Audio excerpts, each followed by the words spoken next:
listening to Talking Audit. Talking Audit is a public affairs presentation of the General Auditing Commission, which attempts to bridge a gap between you, the public, and the General Auditing Commission in terms of the work the GAC does here in Liberia. This program comes on the airwaves Wednesdays and Fridays at 8 a.m. in the morning, Jackie. Wednesdays and Fridays at 8 a.m. with repeats at 8 the same days. Evening, yes, 8 p.m. in the evening. And should you desire inquiries from the GAC, the numbers are as follows. Our hotline 0777 81512 077 781512. That's our hotline in case you're in search of any inquiries from the GAC. That's the line you are to contact, 077 781512. And the tip line has to do with 077 781445. 077 781415. Intosai standards today. What is this body, this Intosai? In terms of a general overview. What is Intosai? Intosai is International Supreme Audit Institutions. International Organization of Supreme Audit Institution. This organization was established in 1953 in Havana, Cuba, with the membership of, we have 34 members during the establishment. During the establishment, I had 34 members. And they are grown up to 93 members. They have permanent member and associate membership. And they were established to ensure that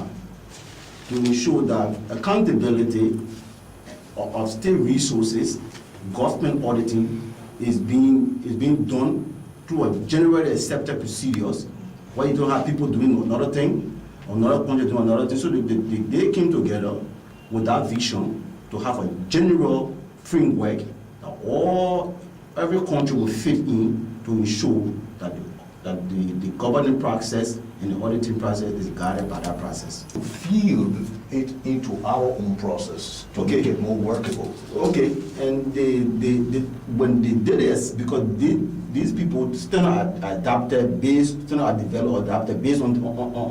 assessment. Because the Intosai is the body, have committee of Intosai. You understand? They got a lot of committees, and those committees, before they come out, they do assessment. And those assessment, you know that the assessment result will not be 100%, and they say, okay, we can use this, and everybody will accept it.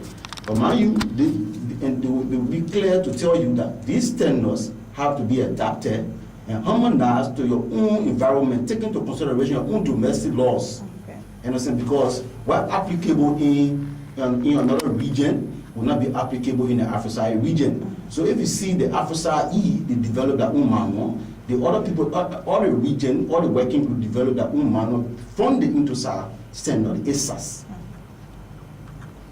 And what's the ASAS? The ASAS is the International Standard of Supreme Audit Institution. Okay. Try to field it into your own standards, right? Yes. To make it more applicable in the process of auditing. Yes. Right? Now, what I want to understand is that other than adapting such standards, you at the GAC don't just do anything arbitrary. No, we don't do anything arbitrary because we're talking about legality. Understand? People want to know the basis that drive the audit. Understand? Because audit is based on standards. Audit is integrity issues. So all of the process, all of the code process. So when you go to the court, they will tell you to order the process, because if you omit one of the process, the entire process become invalid. So that process has to be followed. If that process is not followed, they establish the process of quality controls. Understand that quality controls should be at all stages of the audit, because the outcome of the audit will be based on the application of the INTOSA standards. Okay. So coming to the INTOSA standards, what is INTOSA standards? What are the different categories concerning INTOSA standards? Okay, INTOSA have a working group. They have a committee that are responsible for issuing bulletins. And bulletins are standards, are decisions. To say they will meet on a meeting, the committee will come out and say, okay, today, based on our assessment, like the issue of global warming, understand, and other issue, okay, it become environmental issues. So they will look at the environmental standards to see what there are provisions as it relates to our global warming. Because all these are involving things. The standards will always be updated based on the new variables. So the standard is not static. Some of those standards they can decide, okay, this is no longer applicable because because standards are based on the risk identified, the vulnerability of the sector. Okay, the sector is vulnerable to this risk. So based on this, we will do X, Y, and Z. When you talk about risk, what do you mean? Risk is the natural effect that the entity feels. Let's take for instance when you say risks, you understand? Mm-hmm. What is unique, because risk is various, because there are unique risks. There are other entities have certain risks that are unique to them. Let's take for instance and the collectorate to the border. Mm-hmm. The risks associated, the inherent risk there is funds could be collected that will not be deposited, understand, as a risk, because money itself is a high risk, understand. See people collecting money and on the spot, that's a high risk, that's an inherent risk. And how do you overcome this? How do you overcome it? Mm-hmm. That what we have to the banking system to direct deposit, where you have a process of building, you build a client, and the client go to the bank and do the payment. To which why you create separations that this man that does the building doesn't collect money, because if you collect the money, the possibility of depositing it or depositing the correct amount, it will be high. The INTOSA standard is divided into 3 categories: general standards, fieldwork standards, reporting standards. What are those standards, and how does it relate to our own auditing process here? Okay, the INTOSA have one principle and 3 standards. One principle and 3 standards. How do you mean? Okay, the principles, the principle is about assumptions, because the standards are unique. Because where the standard is not applicable, then judgment comes in. Understand? Then that's for under what the general principles. Think about the general standards. The general standard have to do with government auditing and what standard with ethical significance. That's the general standards. They have to. The purpose of this standard is a government auditing standard to describe the quality of auditor and to the auditing entity institution, so that they may carry out their tasks related to fees and reporting standard in competent and effective manner. This standard wants to ensure that people that are conducting audit have the necessary competence. The institutions that also conducting the audit have the necessary structure in place to ensure that the audit will be properly supervised and reviewed. Okay, and then you look at the fieldwork standard. The fieldwork standard is more about the application aspect of the standards. The fieldwork standard is applicable to all type of audit. The 3 standards, the general standard, the fieldwork standard report, they are applicable to all standards, but it varies when it comes to applications. It varies when it comes to applications. Okay, the fieldwork standard talk about planning. The planning process will be various, because if you're looking at compliance audit, the regularity audits, a compliance audit, a financial statement audit, and environmental audit on compliance, attestation, engagement, but the planning process in those audits, it will vary based on the procedure and methodology used. Okay? And the issue was on the field working was supervision and review. Supervision and review. That's one of the key things in the field work, supervision and review. We talk about what study and evaluation of internal controls. Because the risk is assessed based on evaluating the internal controls. Because if the internal controls that are in place to direct the function of the entity, if there are breakdown there, then it means that there will be a risk of material misstatement in the resource. Okay, so those are under field work. They are on field work. Okay. More evidence gathering. Evidence gathering is one of the main area of the audit, because the evidence that you gather should be what? Reliable, And relevant, and appropriate as evidence. Yes. Okay. That's what it's still not called for. So, in all of the procedures for evidence gathering is being laid down by standards. So, if you say this is my evidence, then the quality control will come in, look at all of the procedures from the first, how you develop the evidence, what the procedure used, was this documented, because the audit evidence is the basis of the audit opinion. Okay.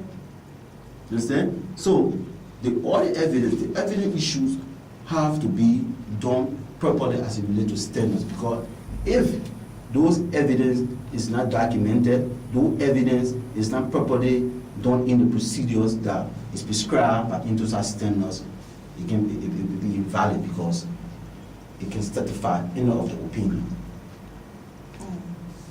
So coming to the reporting standards. Okay, the reporting standards. The reporting standard you have to do what the auditor have to do with reporting. And the reporting standard have to do with writing report. Writing the report. Wherein you will, because in writing reports, if it's auditing or ministry, the ministry should be informed, understand, on the kind of report that you are writing. Let's take for instance, because report varies from audit to audit. From financial statement audit, you have to release management letter, informing management all of the deviations and findings that you got during the audit period, and they also have to respond. Audit is a process of interactions. It's not a process of I book you or I this no. It's a process that is laid down to ensure that the auditee, because there are certain things happening within your entity you don't know. Only audit can reveal that. But even in your own office, a lot of things happening there you don't know, but only audit can reveal that. You make assertions. You issue a financial statement, and you make assertions, a lot of assertions in a financial statement. Those assertions will be verified. You understand? If they are correct, because auditor exercise professional skepticism. You are not going there to say he is guilty, and you're not also going there to say he is not guilty. You're in between. Okay. You understand? To prove him guilty and to prove him not guilty. Okay. You understand? So your work there, you are not going to say, oh, I'm book you, I'm coming to book you, I'm coming to the audit is now or threatening things. It's to show that it's these rules were followed. It's to enhance efficiency and effectiveness of the entity. It could be you have some lapses, but audit will review those review those lapses, come up with recommendation, and do a follow-up. And what the INTOSA does is they create a follow-up process. And that process will ensure that, because it's working together, you can't leave the auditee alone. Because if you are a supreme audit institution, you dare to ensure that your country exercise good governance. You dare to ensure that state resources are accounted for.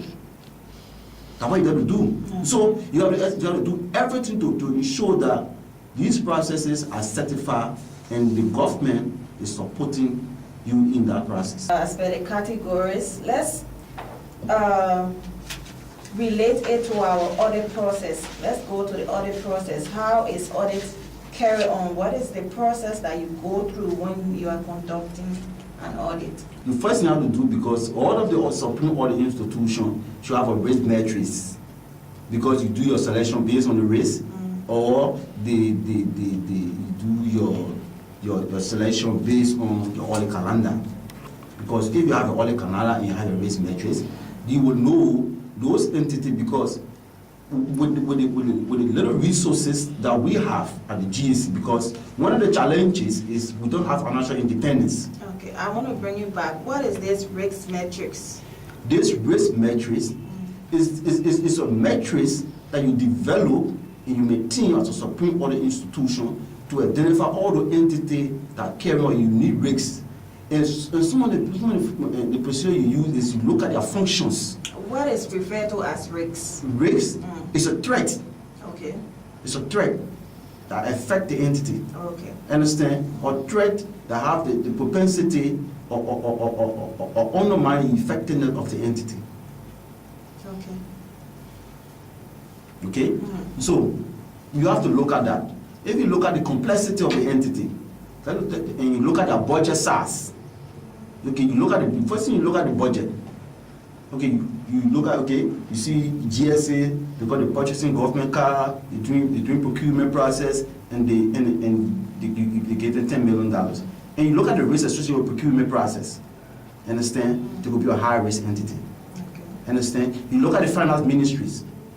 They control all collections and disbursement of state resources. Oh, yeah. Yet they could be a high risk entity because their activities. Okay. So risk is risk. You got to look at what make this man is high risk more than this entity. If you look at like free zone get less than $200,000 or $300,000 in the budget. What are activities? I think So in essence, the more the cash. The more the risks, and the more and one of the things again is looking at responsibility. Look at foreign affairs. Foreign affairs hiring foreign missions and other offices around the world, and to supervise all of those missions, they will be a high risk. Some of the missions, you close some of the mission down, where the process in place to ensure that the mission that you close down leave the book, because you can close a mission down and you still maintain the book and be dispersing money to a mission that is non-existent. Understand? So those entities, because you look at the complexity of the function also. Okay, so when you get those entities, when you decide, okay, I'm going to audit finance today, what is the process? Okay, the first thing you have to meet with the department involved, like what Kevin did was the first thing he did was to establish the institutional framework. You have the department of Meaning engagement? engagement management. Okay. Okay, they are responsible to manage engagement, and they have department that those entities falls on. They have government fund, enterprise fund, and special rapid response, donor fund, banking, and other department.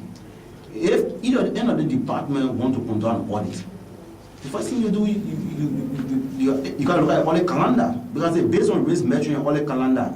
If you're based on audit calendar, you will tell us, on your audit calendar, you say, okay, we'll audit this entity first. Okay. Understand? Okay, and you have did already there. So you have a simple engagement management. You have a meeting, and in that meeting will discuss or do analysis on the cost, the resources required to conduct that audit, because audit is cost intensive. So the first thing you want audit entity is what the resources require, both financial and non-financial, the resources required to conduct that audit. When that decision is being made from that meeting, then they will have a pre-engagement letter. Okay. That pre-engagement letter will set the stage for the entity to come up with some information. Let's say, for instance, their payroll or their organogram and their organization's chart for us to review. And then we come to, from there, after that meeting, the auditees and the department and engagement manager will meet the auditees and they discuss matter relating to the audit. Okay, we want to hold you there. When we come back from our break, you're going to continue from where you stop. But we just like to say that listening to Talking Audit is a public affairs presentation of the General Auditing Commission, which attempts to bridge a gap between you, the public, and the General Auditing Commission in terms of the work the GSC does here in Liberia. This program comes on the airwaves Wednesdays and Fridays at 8 a.m. in the morning, Jackie. Wednesdays and Fridays at 8 a.m. with repeats At 8 the same days. Evening, yes, 8 p.m. in the evening. And should you desire inquiries from the GAC, the numbers are as follows. Our hotline 0777 81512 077 781512. That's our hotline in case you're in search of any inquiries from the GAC. That's the line you are to contact, 077 781512. And the tip line has to do with 077 781445. 077 781415. This is Talking Audit, and we will go back to Mr. Morris. He's a senior analyst in the Department of Standards and Development at the GAC to continue our discussion from the audit process as he was discussing. Yeah. Okay, you were talking about the pre-engagement letter. Yeah, you call in auditee or you go to auditee to... No, you send a communication to the auditee, and then they will come to your office, and then both of you will sit and you discuss to them, but you will request for certain documents because... And what are those documents? Those document requests for will be what the account grant, their pay, their personnel listing, the telephone number, and you will also request for their act, accredited entity. Okay, because to conduct an audit, you must have understanding of the entity. So you will gain understanding from the account grant and the act, then you will not kind of push to take it. What is the account grant? The account grant is an organization chart. Oh, okay. Yes. Okay, because we want our public to understand those industry terminology, So that's the only way we can achieve our own objective here at the GAC regarding this program. Our basic objective is to create the awareness for our public to understand what we do at the GAC, because a lot of people in this country don't understand the actual work of the GAC. Sometimes when they hear GAC, they say, look, GAC, why GAC can't audit education? Why? It's a process. Like somebody called in the last time said, why is it you people auditing and we still got people passing all around here in BB cars? Yes. Can you just imagine? Yeah. So this program is intended to provide such education for you, the public, in terms of communication as to what the GAC actually does. How the audit process is. And you can... For the person. Okay. The what we have to continue professional development programs. Okay. Understand? The audit is a special process that you learn on job, you learn through training. Okay. Because if you have a degree, let's say a BBA, I have a BBA in accounting and economics. Understand? I came to the GAC, I was trained in the audit process. You have to be trained, you have to be trained to do, it's a special work. That's a special work. Everybody do not want to be trained. You understand? That's why the EU prioritizes the issue of training. That's why even the AFSA we have training, interactive training programs. AFSA to send for our members, or we're having a workshop, you go there and get that training because Okay, because they want, you update every now and yes, they want to always build your competence. Okay. Because all these are revolving things, so you have to learn the new issues that are coming up. Okay. Now, the process, after the review process, communication is sent to the auditee. No, after the quality control review process and certify that process, then it means that we move to the next stage. What's the next stage? The next stage is the strategic planning process. Okay. Wow. And what is it? Yeah, the strategic planning process is where we request for all some documents for planning process to analyze them, and we request for the financial statement and the budget. Understand? And we set overall materiality threshold. Materiality threshold. Threshold. Wow. Explain that, please. Yes, because in auditing a component, okay, you will say, okay, for every $1 will be material. Material what is? Okay, for reporting. Understand? Okay. Okay, so because you're not reporting everything. Okay, you say this is our threshold. Any deviations above $500 will be reportable. Okay. Well, so when you say material, those are the things that you will report. Okay. Yes. You understand? So we set up a material threshold. You understand? First, to know, and the threshold can be revised based on development. It will be because risk assessment is a continual process from start to the end. It will be what during the process you identify another thing. So you know what, reduce the material or increase it. And material based on risk assessment. It's based on risk assessment. When the risk is high, you reduce the materiality. Yes. Please explain that. Okay. If the risk associated with the entity, let's take for instance, if you say, okay, it could be the procurement process. Because some of the procurement scheme, they will not do bidding process. They will spread it. Okay. It will spread it. So if you say a material, because if you say, okay, the total payments will be what, 20,000, and everything about anything 20,000 is reportable. You see any bidding process, there's a lot of quotation in the process. Okay. You understand? For a lot of service, small payment, and you see the controls are very weak to what to ensure that those payments go through the referral process. Okay. The risk, the 25% of risk, you reduce the materiality, so you can what, so other things cannot pass under your hand.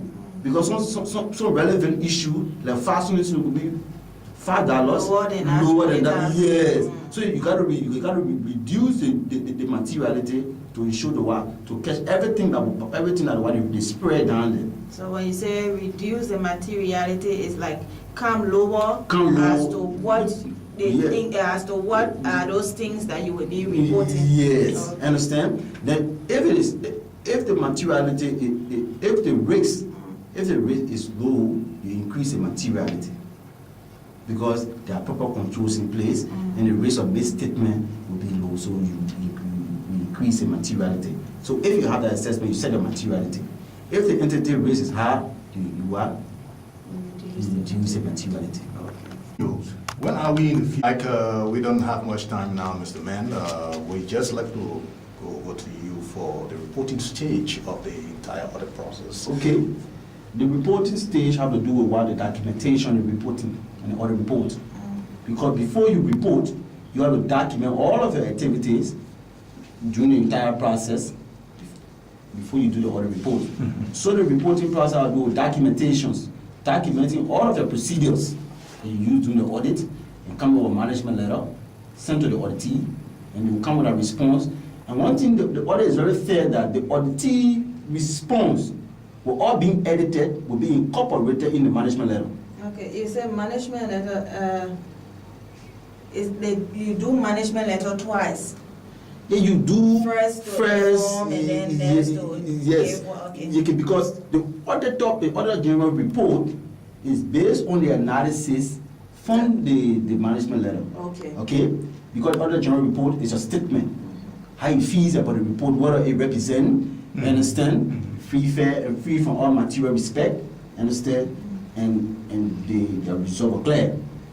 The clear part of that, and making the auditors to feel that the audit is not biased, they will show that their response to every query or audit observation that was raised on issue or deviations from rules and regulations or misappropriation, they will respond because they have their own say, and they have to do. They have to give them the time to what to justify why this. Okay. So all of that response will be incorporated into the management letter. Okay. Understand? Will all be edited, and then it will be sent back to them the final management letter. Then the AG will come over. Your position, that will be an opinion statement. The position to state whether you agree with your response or disagree with your response. Because your response can be supported by evidential matter. Okay, so Very great. This morning on Talking Audit, we want to thank you for coming, Mr. Morris Mann, senior analyst in the Department of Standards and Development at the General Auditing Commission. Jackie, he's done extremely well. Very well. I'm sure the public has had enough of it here on Talking Audit. Well, that's it on this edition of Talking Audit. Mr. Mann, thank you very much for coming. We hope to have you here next time. Talking Audit is here Wednesdays and Fridays at 8 a.m. with repeats the same days at 8 p.m. We attempt to bridge the gap between you and us at the GAC in terms of how we work, the kind of a job we do, so that you are not left in a cold to believe in perception. So, Jackie, we want to thank you for also coming. On behalf of the entire Department of Communication and Public Relations at the General Auditing Commission, my name is George Wapping and Jacqueline Chicks. Yeah. Thank you.